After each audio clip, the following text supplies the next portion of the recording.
Ya, kemarin pihak kejaksaan itu spill sedikit sampel. Mereka katakan barang bukti. Ya, saya tidak akan sampaikan di sini. Ya, saya tidak akan. Kalau ini sangat penting, tapi saya tidak akan di sini. Tapi fatal sekali. Begitu kami semua melihat sampel barang bukti itu, yang terfikir oleh saya kasihan sekali dengan negara ini. Saya kasihan sekali dengan negara ini. Apabila barang bukti itu nanti disampaikan di sidang, lalu kami bersama para advokat, bersama dengan ahli-ahli akan melakukan examination, pengujian kepada barang bukti itu.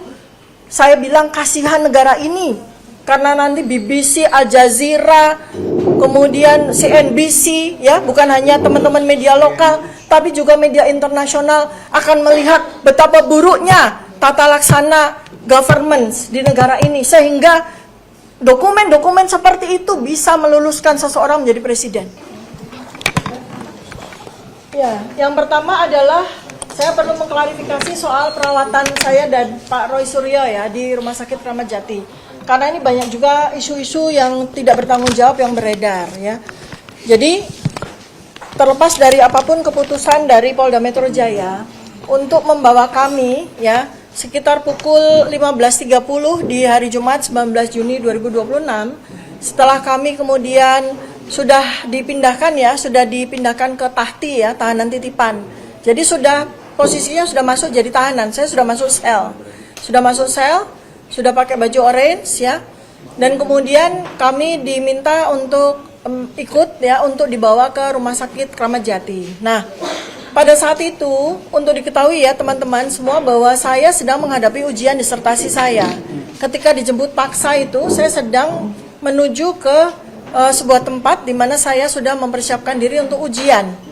Dan pada waktu itu juga saya dalam kondisi belum makan, belum sarapan. Sampai kemudian siang hari ketika masih di unit Kamnek ya, itu saya juga tidak ada makan siang di sana.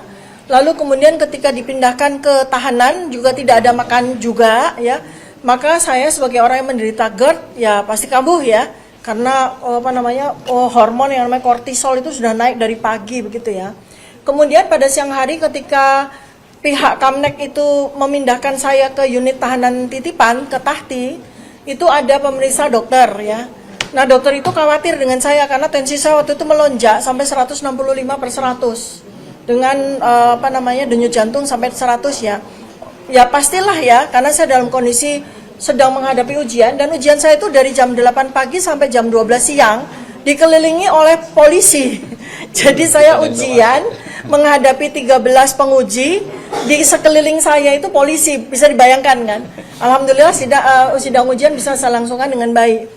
Dan dari jam 8 sampai jam setengah 12, bayangkan dalam kondisi tidak makan.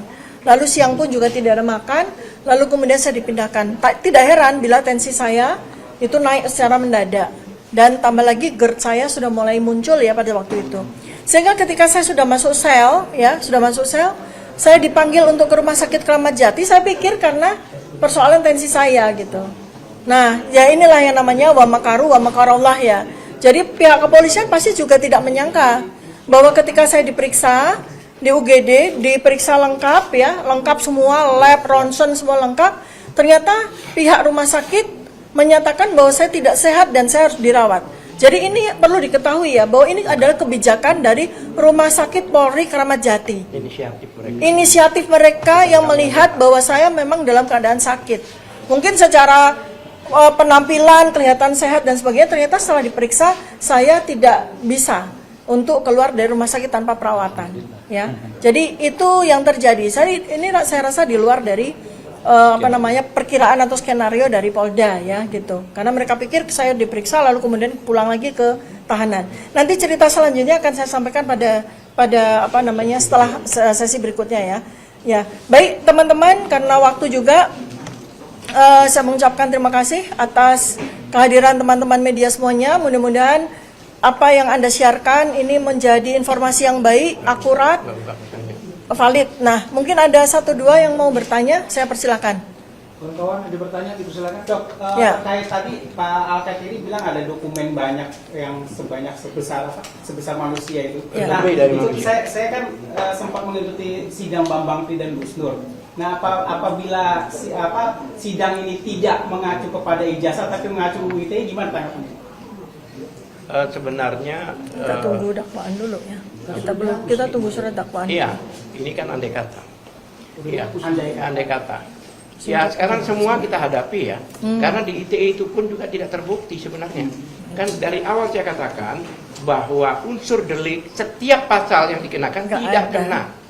Sekarang contohnya 32 itu, yang namanya dokumen informasi elektronik atau dokumen elektronik milik orang lain. Kita tidak ngomong ijazah ya. Lah, dokumen elektronik, informasi elektronik milik siapa itu? Milik Milik siapa? Yang mengupload itu siapa? Itu pemiliknya. Yang mengupload adalah Dian Sandi, bukan Jokowi.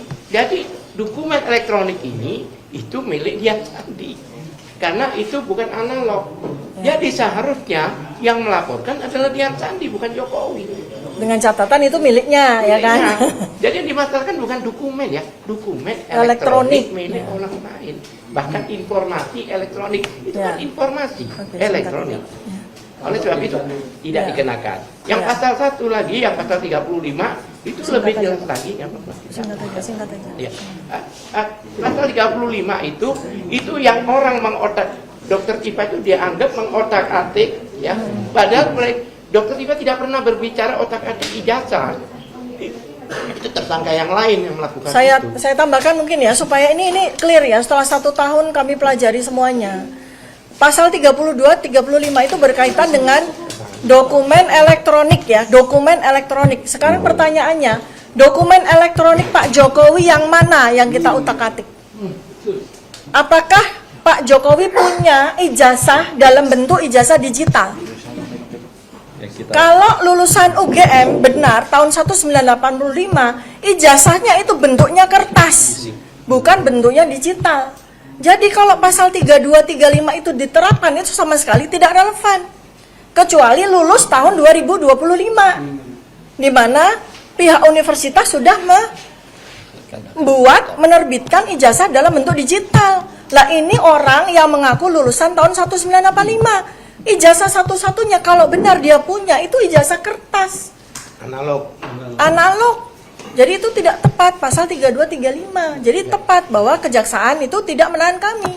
Karena pasal 32 35 yang hukumannya ancaman hukuman di atas 5 tahun itu tidak berlaku di situ dan mereka tahu gitu ya. Makanya kami saya tambahkan, kami senang sekali kalau pasal itu yang dikenakan karena tidak terbukti. Saya rasa Anda tahu merubah itu berarti dari awal sama akhir beda, itu merubah. Awal akhir sama kok. Iya. Ya kan dianalisa. Kan itu kan merubah gitu dan sebagainya. Ya. Yang 35 lebih parah lagi. Barang siapa, ya kan, yang mengutik-utik ijazah palsu Sampai dijadikan asli. Berarti kan pengakuan ini bahwa ijazahnya asli dijadikan Ijazah palsu jadi asli. Dijadikan asli sama orang-orang ini. Seharusnya berterima kasih dong. Berarti saya membantu dong ijazah palsu jadi asli pasal 3. Masa orang dari Baik. palsu dijadikan asli? Kok Baik. disalahkan?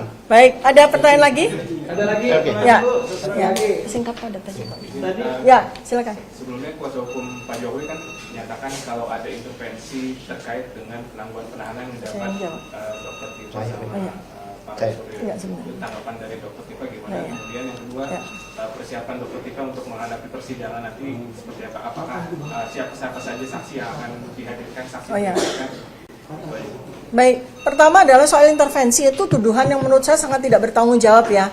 Jadi ketika 1 tahun 420 hari kami diperlakukan melampaui dari apa yang kami lakukan ya, kami dikriminalisasi, bahkan kami mendapatkan perlakuan-perlakuan yang tidak sewajarnya, termasuk yang terakhir kami ditangkap paksa begitu ya, dijemput paksa seperti itu. Mereka tidak mengatakan ada intervensi dari siapapun. Tapi giliran ketika kejaksaan melakukan apa yang sebagaimana undang-undang, ya mereka menuduh orang-orang melakukan atau pejabat-pejabat melakukan intervensi. Itu menurut saya itu orang yang tidak bertanggung jawab. Saya sepakat dengan Pak Hotman Paris ya, bahwa ada orang-orang yang baik yang mengaku advokat, maupun yang mengaku relawan dan sebagainya, itu mereka itu sangat merugikan Pak Jokowi. Mereka bukan advokatnya Pak Jokowi, mereka juga mengaku-ngaku relawan. Pak Jokowi sendiri juga nggak pernah mengatakan mereka itu relawannya. Mereka advokat dari mana tidak jelas, kualitasnya juga jauh ya dari ya. Tapi mereka diberikan kesempatan, mereka bicara seperti itu, diberi panggung seperti itu sama sekali merugikan. Bukan hanya Pak Jokowi, tapi juga bangsa dan negara ini. Jadi saya mohon sekarang ini juga saya sampaikan, yang saya hormati Pak Jokowi, hentikanlah orang-orang itu. Karena mereka memberikan pendidikan yang tidak baik untuk negara ini. Apalagi ketika mereka sekarang ini mengancam melakukan pembakaran terhadap kantor kejaksaan. Bukankah itu sudah layak untuk ditangkap? Mengapa mereka dibiarkan begitu saja melakukan intimidasi dan melakukan teror secara verbal kepada negara ini, kepada institusi resmi, baik itu institusi negara, ya, begitu ya Pak. Lalu saksi-saksi kami sudah siapkan, sebagaimana juga yang sudah kami undang di waktu kami dilakukan pemeriksaan sebagai tersangka, ya. Jadi itulah nanti yang akan membantu kami untuk memberikan penjelasan. Ya, baik, mungkin pertanyaan terakhir aja. Dokter, kita mungkin penangguhan penahanan ini sampai kapan sih dilakukan gitu? Lalu kuasa hukumnya Pak Jokowi juga bilang bahwa nantinya Pak Jokowi akan menyerahkan ijazah asli. Mungkin tanggapan dokter kita apakah nanti apa jika dihadapkan hasilnya Pak Jokowi akan hadir di sidang? Iya. Ya, Soal penangguhan dulu Pak, nanti saya jawab tentang itu Pak Jokowi. Penangguhan ini ya ditangguhkan selama kita kooperatif. Selama sidang. Selama kita, ya, selama Saya luruskan mungkin. Iya. selama sidang, ya kan, itu memang kita di luar. Bukan ya. penangguhan, Bukan, tidak saya luruskan ditahan. mungkin Oh, di tidak. dalam hal ini bukan penangguhan, tetapi memang Tidak. kejaksaan tidak melakukan penahanan. Tidak menahan Oh, tidak selama ditahan. sidang. Tidak melakukan Iya, penahanan. bukan penangguhan. Bukan penangguhan. Iya. Tidak ditahan. Tidak ditahan selama proses sidang. Memang jadi Karena tidak ada penahanan. penangguhan. Tidak Tidak ada ada penangkapan penahanan. penahanan dari kejaksaan. Tidak ada penahanan sama sekali ya. Nah, lalu terkait dengan kehadiran Pak Joko Widodo ya. Kemarin pihak kejaksaan itu spill sedikit sampel. Mereka katakan barang bukti. Ya, saya tidak akan sampaikan di sini. Ya, saya tidak. Kalau ini sangat penting, tapi saya tidak akan di sini. Tapi fatal sekali. Begitu kami semua melihat sampel barang bukti itu, yang terfikir oleh saya kasihan sekali dengan negara ini. Saya kasihan sekali dengan negara ini. Apabila barang bukti itu nanti disampaikan di sidang, lalu kami bersama para advokat, bersama dengan ahli-ahli akan melakukan examination, pengujian kepada barang bukti itu.